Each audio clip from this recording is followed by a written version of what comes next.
মাদক দেশের জন্য একটা বড় শত্রু। আমাদের দুইটা বড় শত্রু, একটা হলো আমাদের দুর্নীতি আর একটা হলো আমাদের এই মাদক।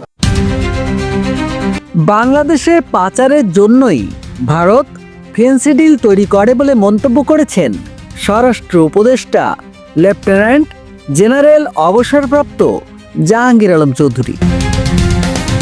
ইন্ডিয়া যে ছোট ছোট ইন্ডাস্ট্রি করে তুলছে, কটেজ ইন্ডাস্ট্রি, যেই ফেন্সি ডিলটা আমাদের দেশে আসে ওই ফেন্সি ডিলটা কিন্তু ওরা খায় না। এটা শুধু আমাদের দেশে পাচার করার জন্য কিন্তু এই ফেন্সি ডিলটা ওরা তৈরি করে থাকে। এটা ওরা বললে, আমরা যে সময় বলি সেই সময় ওরা অস্বীকার করে যে নাম। এক সময় দেখছেন আমাদের দেশেও কিন্তু ফেন্সি ডিলটা বাচ্চাদের এই পেটে ব্যথা ট্যাথা হলে কিন্তু কাশি খাওয়াতো, কিন্তু পরে দেখা গেল যে না, ওই যে একটা এই সাপের মতো এরকম একটা থাকতো ছবি। এটা ওই ইন্ডিয়া করতেছে যে ভাই যেটা বলছে এটা সত্যি কথা। এই জন্য আমি ওই বিজিবি আপনাকে সেদিনও বলছি এই কথাটা, বিজিবি সৈনিকদের অ্যাড্রেস করার সময় সবসময় বলতাম তোরা যদি একটা এই ছেড়ে দিয়ে কি বলে এই ফেন্সি ডিল হয়তো 100-200 টাকা করে পাচ্ছ, বাট এই ফেন্সি ডিলটা তোমার ছেলে মেয়ে বা তোমার কোনো আত্মীয় স্বজন খাবে, তুমি সেই সময় টের পাইবা যে তুমি কি অন্যায় করছো।